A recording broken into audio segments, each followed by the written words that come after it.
अस्सलाम वालेकुम वरहमतुल्लाहि वबरकातुहू। दोस्तों अज सैटरडे का दिन है, हफ्ते का बड़ा ही खूबसूरत मौसम गर्मी का। देखो तुसी आसमान दे ते बादल हल्के हल्के और नीला आसमान दोनों का इम्तजाज बड़ा ही खूबसूरत और सब्ज़ा हसबे ममूल गर्मी का हर तरफ ग्रीन दरख्त। अज तुहानू एक खास चीज़ जिहड़ी बाज़ औकात इंसान नू अपनी पुरानियां यादां या पुराना इंसान ने जिहड़ा कदे कोई सीखिया है उन्होंने रिपीट करके ते जिंदा करना चाहिए ताकि भुल ना जाए। बच्चे अज अपनी खाला वल गए तो मैं खास तौर पर रुक गया क्योंकि साडा एक ऑर्गेनाइजेशन जर्मनी दे विच TI college old students federation उन्हां दा संडे वाले दिन एक प्रोग्राम है साइकलिंग का, ताकि वो नौजवान या ओल्ड स्टूडेंट जिहड़े पढ़ चुके हैं TI कॉलेज उन्होंने सेहत का ख्याल रखने वास्ते एक साइकलिंग का टूर करवाया जाए जिहड़ा कर रहे ने गे। इंशाअल्लाह ताला कल संडे नूं वो भी तुहानूं दिखावांगे। तो उन्होंने प्रोग्राम बनाया सी ते मैं उहदे विच शामिल होने वास्ते रुक गया एक्सट्रा, नहीं तो असी फिर संडे की वापसी होनी सी। उहदे तो फायदा उठांदे होया मैं आख्या चलो अज दोस्तां नूं एक होर चीज़ का भी नॉलेज इजाफा करवा दी।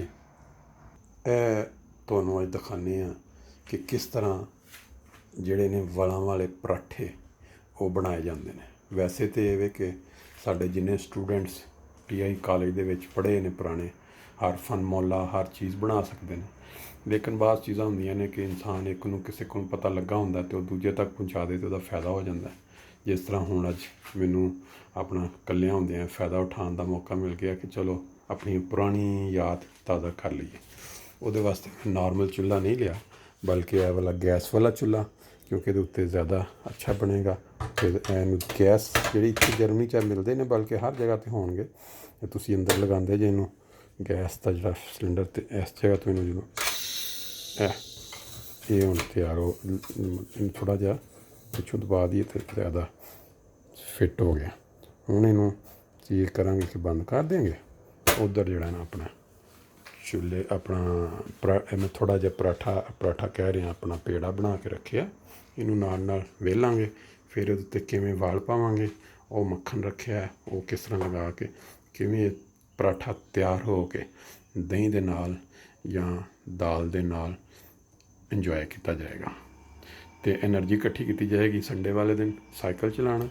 हुण बड़े अरसे बाद पता नहीं किन्ने साल हो गए ने साइकिल चलाया, तो वो वास्ते फिर अज एनर्जी इकट्ठी करके तुहानूं दिखाते हैं। लो जी जिहड़ा पेड़ा सी बेल के उन्होंने पहली तह दे विच लिआंदा, हुण इहदे उत्ते लगेगा ज़रा बटर मक्खन। इनू मक्खन लाने वास्ते खास तौर पर यह जी चीज़ है ना एड़ा कांटा छुरी तो ये लगाया जाए ताकि ये बरीक बरीक ये उत्ते लगे। अगर भाई तुम मोटा लाओ तो फिर उन्होंने तह बनानी जी ना वो मुश्किल हो जाती है। इस तरह करके ये सारे दे उत्ते थोड़े थोड़े फासले पर मक्खन लगाता जाएगा। फिर ये तुहानूं अगे दसने कि होएगा। कई लोग जिहड़े ने इत्थे मारजरीन भी इस्तेमाल करते हैं, ਇਹ वाल जिन्हों असी मारगरीन कहने, ये सेहत वास्ते अच्छा नहीं है। बेहतर है कि तुसी मक्खन इस्तेमाल करो। इस शिकल के उत्ते लगा लिया तुसी सारे तय जो लग गया तो फिर इन्हूं वाल बनाने वास्ते एक साइड तो इस तरह करके कट लगा लो दरम्यान तक ना कट लग गया। हुण उहदे बाद तुसी इस कट नूं यह देखो यह चीज़ जिहड़ी ये तुहाडे वाल बनणगे। इस तरह इन्हूं बिल्कुल रोल करते जाओ। पूरी जिहड़ी बनी तुहाडा वेलणिया होया जिहड़ा दे विच मक्खन जिहड़ा तुहाडा वो आटोमैटिक नाल रोल हुंदा जा रहा। फिर तुसी अगर उधरों नहीं करना तो इस पासे अगों करते करते बेहतर तो वैसे ही कि एक साइड तो रोल करते करते उन्होंने इस तरह लेंदे आवो ताकि तुहाडा वो जिहड़ा ना वो बकायदा विच वट बन जाण। करते करते इत्थे पहुँच गए ये तुहाडे वाल जिहड़े ने ये सारे पराठे दे विच आटोमैटिक बन गए ने। हुण अगे तुहानूं दसने फिर इन्हूं दोबारा करके कोई पेड़ा बनाया जाएगा, फिर इन्हूं तैयार किया जाएगा।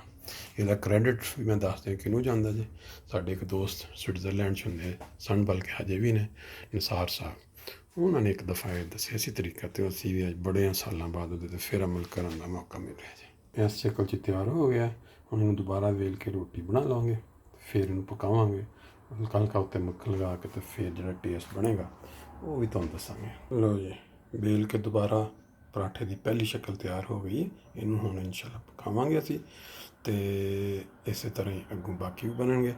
ये दिखाने का मकसद हुण ये नहीं है कि जिहड़े साडे ओल्ड स्टूडेंट्स फैडरेशन के मैंबर ने घरां दे विच आपी शुरू कर देने इस तरह ही, क्योंकि नेचुरली तौर पर बेगमात की ख्वाहिश होंदी है कि अपने बंदे की खिदमत करन, लेकिन ये कदे किधरे कल्ले हो तो इस तरह ट्राई करके अपने वास्ते बनाओ, इनू पक्का नहीं बना लेना। लो जी, एक साइड दी पराठे की हल्की जी सेक लवा लिया, साइड चेंज करके उत्ते हुण थोड़ा जिहा असीं होर मक्खन ला देंगे। अंदर भी वैसे तो काफ़ी मक्खन है, लेकिन उन्हें फिर कदे कदे मज़ा लैना हो तो पूरा लेना चाहिए। एक चीज़ का बड़ा ख्याल रखना कि अग तेज़ नहीं होने देनी, हल्की अग ते पराठा बनाना ताकि अंदर तक पके और बाहरी शक्ल भी उसकी अच्छी रहे, जले ना।